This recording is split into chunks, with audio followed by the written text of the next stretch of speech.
Welcome to WSJ Afterword. I'm Michael Casey. This is a new book-themed series that we'll be covering here at WSJ. Robert M. Gates has been Secretary of Defense for both the Bush and Obama administrations, and he's worked for 8 presidents. Much of this is discussed in his new memoir, out this week, Duty. Thanks very much for being with us today, Dr. Gates. Thanks for inviting me. Now, let's face the elephant in the room, and I'm not talking about your comments about Joe Biden, but I'm talking about the fact that you're talking to me with a neck brace on. Yeah. Now, this is the result of an injury over New Year in which you fractured a vertebra. And I've just read the book, and it seems to me that this is something that happens to you with alarming frequency around this time of the year. Well, actually, the third injury. I had, until I became Secretary of Defense, I had never had a surgery or a broken bone. So in February of 2008, I fall on the ice and I break this shoulder in 3 places.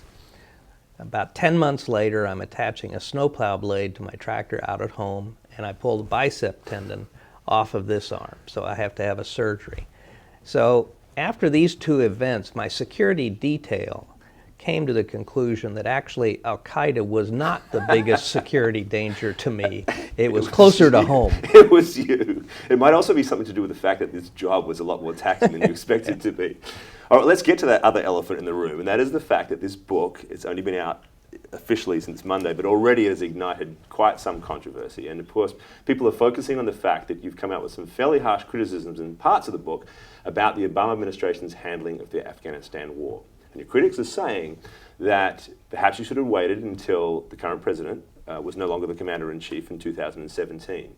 Why did you publish now? I think there are several reasons. First, in a polarized and paralyzed Washington where nobody seems to be able to get anything done, I got a lot done. I cut almost 3 dozen major defense programs to try and get rid of overdue, overcost programs. I cut $180 billion in overhead over a 10-year period and cutting the bureaucracy. So with my experience in that job doing these things, how you make things happen in a city that is otherwise paralyzed is something that people need to know today, not in 3 years. I also wrote the book because I think there are a lot of serious issues that I address in the book pertaining to war and peace and foreign policy that are contemporary issues. Whether to use military force in Syria, whether to use military force against Iran if the negotiations don't work, how to deal with an increasingly aggressive China, Russia, how to deal with close allies like Israel and Saudi Arabia, how to shape the defense budget, what kind of military capabilities do we need now and in the next few years, and what is the impact of a polarized and paralyzed Congress on being able to conduct a coherent national security policy. Right.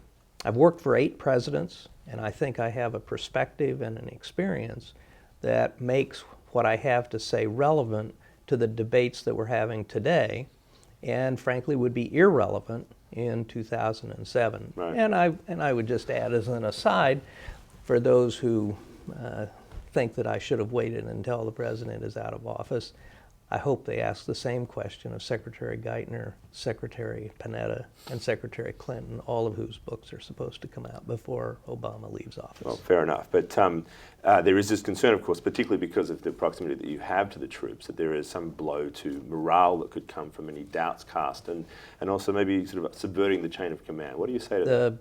First of all, the troops know the score. They know what they don't hear. And, you know, what the book makes clear is that I agreed with every single one of President Obama's decisions on Afghanistan, right up to the present time, and the strategic agreement with the Afghans. The main criticism that I had against him was that I didn't see him going out publicly and talking to the troops about why their mission was necessary, why their cause was just, why their effort was noble, and why it was worth putting their lives on the line. He did this perhaps once, a few days after I told Chief of Staff Rahm Emanuel that the president had to take ownership of the war. But by and large, whenever he would speak publicly about the war, it was to announce either a surge or a drawdown or a change in strategy. And I felt that the troops needed to hear from the commander-in-chief why he thought their being out there was important and why their success was important. And as I say, the troops know the score. They know what they didn't hear. And because all the decisions are already made in Afghanistan, frankly, I think the notion that it hurts troop morale is just wrong. All right, well, let's move from the politically charged present to the politically charged past, which is, of course, I'm talking about the time when you were really preparing for your ascension to the Secretary of Defence position. And I'd like you to read, if you don't mind, a passage that you wrote, of course. It's the highlighted one there, just that deals with that period in time. The most dramatic event in the days before my hearing, one that more than any briefing clarified in my gut and my heart what I was about to take on, took place one evening when I was having dinner alone at my hotel. A middle-aged woman came up to my table and asked if I was Mr. Gates, the new Secretary of Defense. I said yes. She congratulated me on my nomination and then said to me with tears in her eyes, "I have 2 sons in Iraq. For God's sake, please bring them home alive. We'll be praying for you." I was overwhelmed. I nodded, maybe mumbled something like, "I'll try." I couldn't finish my dinner. I couldn't sleep that night. Our wars had just become very real to me, along with the responsibility I was taking on for all of those in the fight. For the first time, I was frightened I might not be able to meet that mother's and the country's expectations. It's a powerful passage. Let me ask you, on reflection, did you meet that mother's test? I think what I can say is that I did my best, and I think I did a lot. Whether it was putting them in more heavily armored vehicles, the troops that saved thousands of lives and limbs, providing more intelligence, surveillance, and reconnaissance for the commanders that helped identify the networks planting these roadside bombs and helping find them, reducing the medevac times in Afghanistan from 2 hours to less than an hour, making changes in the military medical system as a result of the scandal regarding the treatment of outpatients at Walter Reed Army Hospital. I think I did everything I knew how to do, and what made it difficult was that on so many of these moves, I had no support inside the building among senior uniformed or civilian officials. So whether it was the mine-resistant, ambush-protected, V-hold, heavily armored vehicles replacing Humvees, or the medevac, I basically was the only one that thought we had to do that, and I had to fight it and fight my way through the bureaucracy to get it done. I don't have much good to say about the Congress in the book, but when it came to the MRAPs, I compliment them because they did exactly the right thing and they did it in a timely way. And it allowed us to deploy, they're providing the money, allowed us to deploy some 27,000 of those MRAPs in Iraq and Afghanistan. I want to get to your comments about Congress a little later, but let's just flash forward from that moment to a speech that you gave at the moment when you were actually able to bring most of those troops home, and this is the conclusion of the withdrawal. And you said at that time, "This is not a time for premature victory parades or self-congratulations." Clearly, we're looking now at what the situation is in Iraq since the withdrawal back then, and we're seeing the revival of insurgencies in places like Anbar province, in Fallujah, and the rise again of these Shia extremists. Reflect back, if you don't mind, on that moment, and did we pull out prematurely? How do we deal now with the Iraq problem? Well, I think that we accomplished our basic mission in Iraq. We handed an elected Iraqi government a stable, largely secure Iraq in 2009, 2010.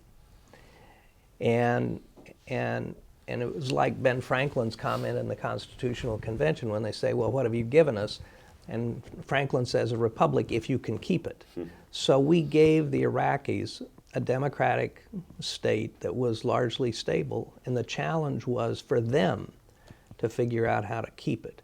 So I think the sacrifice of our troops in getting us to that point and allowing us to draw down our troops in a way that did not represent a strategic defeat for the United States that had global implications was worthwhile. Two things have happened since then. First, Prime Minister Maliki has treated the Sunnis very badly. He's tried to arrest his Sunni vice president, Hashemi. He's tried to arrest other Sunni officials. He's done nothing to support the Sunnis in Anbar in terms of infrastructure or anything else. So he's given the Sunnis very little stake in the success of the elected government in Baghdad. My hope is that what has happened in Anbar over the last few months, and especially the last couple of weeks, in Fallujah and Ramadi, has been a wake-up call for him, and there are some tentative signs that it has, that he is going to have to reach out to the Sunnis and give them a stake in that government in order to hold that part of Iraq. The second thing that has happened, obviously, is the civil war in Syria, which has had tremendous spillover, particularly of al-Qaeda and al-Qaeda-affiliated extremists. And they've been responsible for most of the violence that's been taking place in Iraq. The good news so far is that the Shia extremist militias, the Jaish al-Mahdi and others that we dealt with in 2006, 7, and 8, have basically still stood down. So I think that this is a recoverable situation. I do regret that we don't have a presence there, because one of the benefits of our presence was that it gave us leverage to bring together these different factions in Iraq. And General Petraeus and then Generals Odierno and Austin could convene the leadership, invite them all to dinner, and when they would be invited, they would feel an obligation to come. And that's when they could force them to start talking together. You mentioned Syria, and of course that's an ongoing concern, and it seems to have gotten steadily worse, some serious problems there. The president famously sort of talked about his red line and then didn't act. I mean, should we have intervened in Syria? Well, I think, first of all, it was a serious mistake to draw a red line. I always used to say to presidents, if you cock the pistol, you've got to be willing to fire it. And I think I was opposed to military intervention. I described it as throwing gasoline on a very complex fire. And I mean, Syria's two closest allies are Russia and Iran. Our military intervention may have brought them in some way or another. And once you launch a military attack, and for Syria, whether it was a humanitarian zone or a no-fly zone, it begins with an act of war, the destruction of the air defense system. And we don't know what Chapter 2 is. And this was always my concern about the decision-making process on going to war, is the need to think 2 or 3 or 4 moves out and to think about unintended consequences. In other words, if we went into Syria, do we suddenly really bring Lebanon into the war? And so on.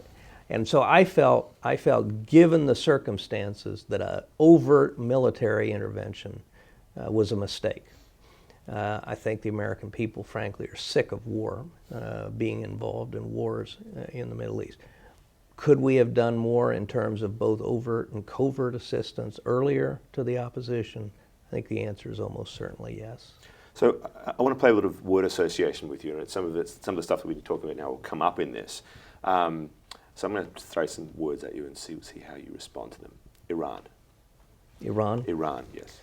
Probably the toughest national security problem that the United States has dealt with since I first entered government.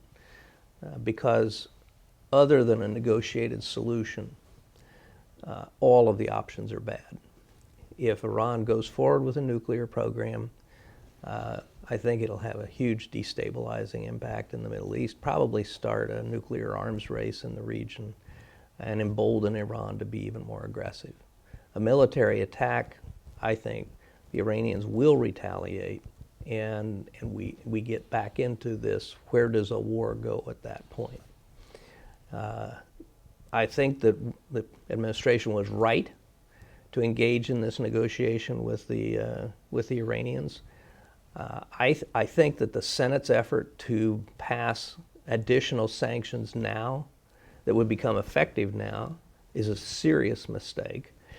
But unlike the administration, I would support the Senate or the Congress voting additional sanctions, but that would be triggered only with the failure of the negotiations, so that it lets the Iranians know that if this negotiation doesn't work, it's not just going back to the way things were at the beginning of the negotiations, it will be worse for them. So I think it strengthened the president's hand, and we worry all the time about strengthening hardliners on the opposite side of the table. Maybe we ought to tell the opposite side of the table that maybe they ought to worry about some of our hardliners. Interesting. Number 2, Benghazi. Well, Benghazi happened after I left, so I don't have any special insight or information on it. I think for me, the key question, I think that the talking points and so on that were such a focus initially in terms of what was said about what happened in Benghazi are kind of a secondary issue. I think that the real issue is what additional security measures did the ambassador ask for? What happened in Washington to those requests? And where should the accountability lie in terms of a lack of responsiveness to the ambassador's request? Okay. Snowden. Traitor. Okay. If he were as idealistic as he proclaims to be, he would have stayed in the United States and dealt with the consequences through our judicial system. He would have an opportunity to make his case, and he would basically do the same thing that others who have engaged in civil disobedience, like Daniel Ellsberg and others did, and stayed and faced the music, if you will. The fact that he has released all of this material has done damage to American national security, and the fact that he fled to the protection of that notorious protector of human rights, civil liberties, and privacy, Vladimir Putin, I think speaks volumes. Okay, one more. Johnny Mansell. Actually, I'm sorry to see him leave Texas A&M. An amazing young man. I wish he'd been there when I was there as president of the university.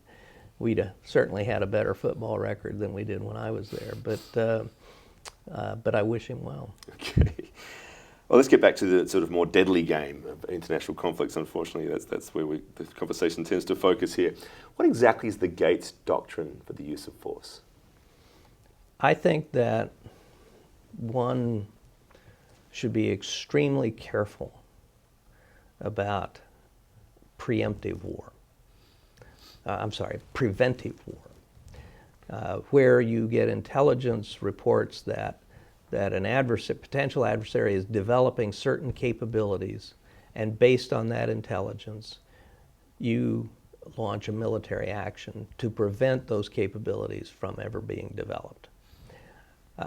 That depends on a high degree of accuracy and confidence in the intelligence. I've spent my entire life in the intelligence world, and frankly, we shouldn't have that much confidence that we can get it right, and I think Iraq illustrates that. Probably the most famous Army general that people haven't heard of is a guy named General Fox Connor, who back in the 30s was a mentor to both Dwight Eisenhower and General George Marshall. And Fox Connor had 3 axioms for going to war for Americans that I think apply today. The first is never go to war unless you have to. The second is never go to war alone. And the third is never go to war for long. I think it comes across as people a little surprising to hear a Secretary of Defence, and also, as you point out, a general speaking this way, sounding more like a peacenik, if you like, than the civilians in Washington. And so I actually want to just read to you a question that came up via we sent out a set of questions to our Twitter followers under the handle Ask Gates. And one of the ones I thought was interesting came from a person who calls himself Mr. Pollum. And he says, when you describe the desensitization of war, presumably means within Washington, do you think this is a cultural problem, or is it localized in Washington? I actually think that that average Americans are more sensitive to it than people in Washington, because that's where our young men and women in uniform come from, is outside the Beltway for the most part. And they come from rural areas and the South and the Mountain West and the Midwest for the most part. And they come from smaller towns and rural areas. Again, the vast majority, not all. And I think that, I make the case in the book, that I think in recent decades, presidents have been too eager to pull a gun to solve a problem as the first option rather than as a last resort. And I use the example of President Eisenhower, 5-star general. And during Eisenhower's presidency, China became a nuclear power. Russia became a thermonuclear power. There was a war in the Middle East. The Joint Chiefs of Staff unanimously recommended that he use nuclear weapons in Indochina to help France. There were uprisings in Poland, East Germany, and Hungary, continuing crises with China over Taiwan, and a revolution in Cuba. And yet, from the time Eisenhower signed the Korean armistice in mid-1953, not one American soldier lost his life in combat during his presidency. Wow. People ought to think about that. Yeah. Let me shift gears a bit. I want to show you a video clip. The next Secretary of Defense will have to deal with the consequences of those failures. And Iraq is not the only challenge that you will face. We're going to be faced by a resurgent Taliban in Afghanistan, an unpredictable nuclear power in North Korea, an Iran that seems to be aggressively pursuing nuclear weapons and causing problems throughout the region, an Army and Marine Corps in need of tens of billions of dollars to replace and repair equipment that has been damaged and destroyed in the course. So what was going through your mind? This, of course, was the confirmation hearing. What was going through your mind at that moment? Well, as I write in the book, I'm thinking to myself at that moment, what in the hell am I doing here? I have just walked into the middle of a expletive-deleted storm. Well, that was a nice way to put the way it worked out. But of course, it's also representative of one of the biggest problems that you cite within the book, and that is your relationship with Congress. And more broadly, the dysfunction of Congress. And we're even more aware of it now since you left office with the budget shutdown and all the fights that have happened. How do we fix it? Well, I think this is one of the values of the book, and one of the reasons I wrote it now is because I actually did make that relationship work. And they treated me extraordinarily well in the 4.5 years I was secretary. And it was because I showed them respect. I gave respect to their views. I listened to them. I would, from time to time, adjust my views based on what I heard. Ongoing operation. I would take, when they would make some suggestions about things to do, I would look at them and occasionally accept that. And I always treated them very civilly. And the contrast I draw in the book is how easy I seem to make it look to get these things done with the support of the Congress.